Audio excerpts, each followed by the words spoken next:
Jack Weiser, Hangtown, California. And this is Slick Justice right here. El Dorado, California. And that's Bitter Creek there. That's Foothill Phil over there. Sidewinder Walt there. He's a used horse salesman. This is Coyote Jack over here. I'm Sidewinder Walt. Construction guy, you know. He likes. And that's Psycho Whitey over there. We don't mess with him. He does whatever he darn well wants to do. Oh yeah, but it don't ever make sense. No, it don't. Never makes sense, but he does. And I bought it from John Bowman. Went to 4 different banks. They all laughed at me, told me I was 100 years too late. I went to Wells Fargo and they loaned me the money.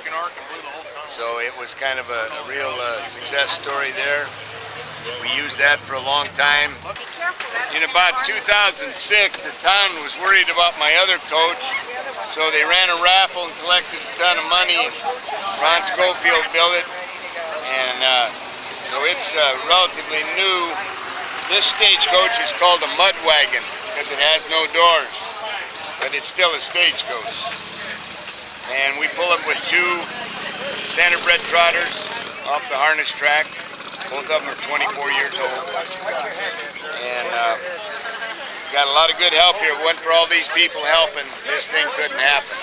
They're the ones that are the backbone of this organization.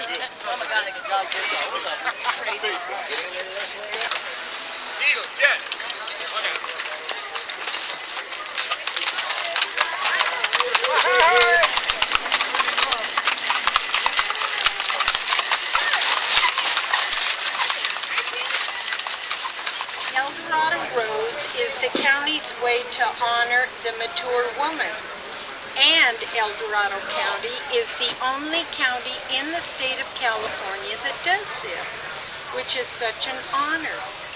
My name is Mary Ann Harper and I'm this year's El Dorado Rose 2011. To be a rose, there are 4 criteria. One is you need to be at least 60 years old or over. You need to have lived in the county at least 12 years. You need to know history of the county. You also need to have volunteered and put back in the community and be ready to be a representative and an ambassador for El Dorado County for the year and dress in the attire from 1849 until 1919. And it is fun to dress up. It's fun to pretend that you're Cinderella, attend balls, and it is just a warm, gracious way to meet so many people and become reacquainted with those that you knew and haven't seen for so long. This is the Buckboard Bunch Band. This is Buckboard. This band has been in existence for over 20 years. On the guitar here and with vocals, this is Warren Liston. And the red shirt over here on the guitar, that's Norman Rowe. Standing up with the fiddle, that's Tommy Hawk. This is Juanita Rickey. Juanita Rickey has been with the band longer than anyone else, so she is 94 years old, folks. And I'm Bob Hancock. And hard vocals.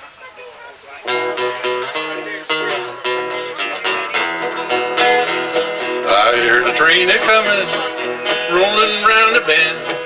I ain't seen the sunshine that I don't know when. I'm stuck in Folsom prison. Time keeps dragging on, but the train keeps rolling down to San Antonio. When I was just a baby, Mama told me, son, always be a good boy, don't ever play with guns. I shot a man in Reno just to watch him die. And I bet that lonesome whistle blow my blues away.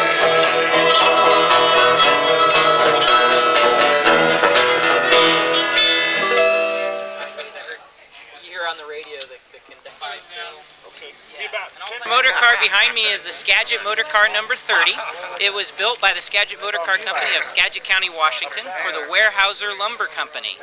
It was used to haul a crew out in the woods to cut the timber down. It was built in 1932. It was purchased by the Folsom, El Dorado, and Sacramento Historical Railroad Association, restored, completely stripped down, and rebuilt up for the Placerville and Sacramento Valley Railroad to operate on this line. Today we're operating for the El Dorado Western up here out of El Dorado, running down to Greenstone Road and back. So we've just had a wonderful trip so far, 2 trips this morning with great passengers, and just had a wonderful day.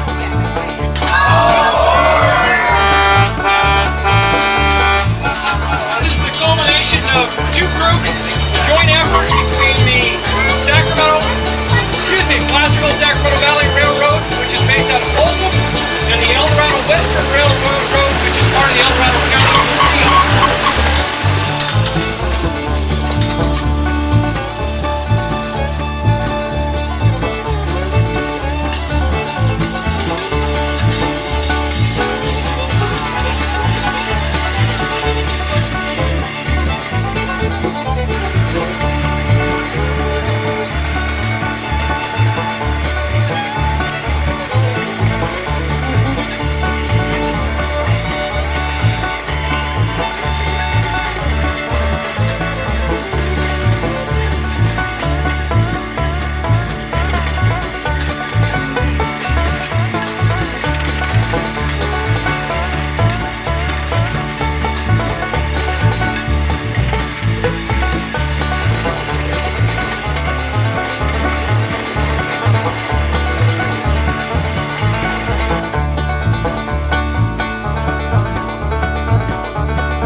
I'm one of the board members of the El Dorado Western Railway Foundation, and also handle the blog and a lot of the publicity and photography for the railroad.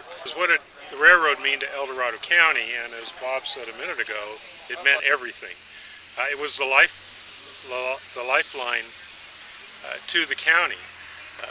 All the materials that were needed during the early days of mining, and all the machinery for mines and for the lumber operations that were up at Camino and in different places, even the mills like the Pacific House and different places like that along Highway 50, all depended on the railroad to bring the machinery, the saws, the boilers, everything up here, as well as all the building materials that were used.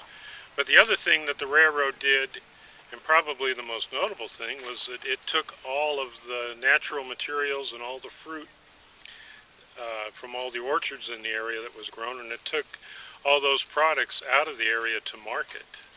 And so until the advent of trucks and trucking, the railroad really was the most efficient way to move product, both materials into the county and product like lumber and fruit and other agricultural products out. Hi, good afternoon. I'm Keith Berry with the El Dorado Western Railroad. We're celebrating today by having a run here to celebrate the railroad and also to raise money for railroad ties. We're trying to keep history alive here in El Dorado County, and we're very thankful for those individuals and corporations who have donated rail equipment, monetary support, and other materials. This is entirely donated basis. There is no county money available, and we're showing that volunteers in the community banding together can make things happen.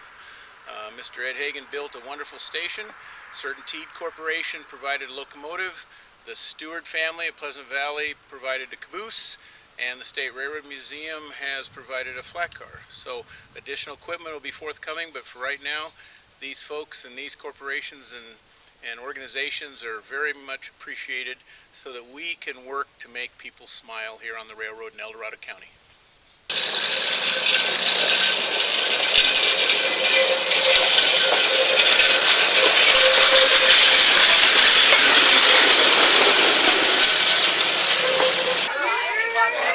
I'm very interested in keeping historical preservation moving, because if we don't preserve what we have and use it, then we don't have anything to build upon in the way of memories.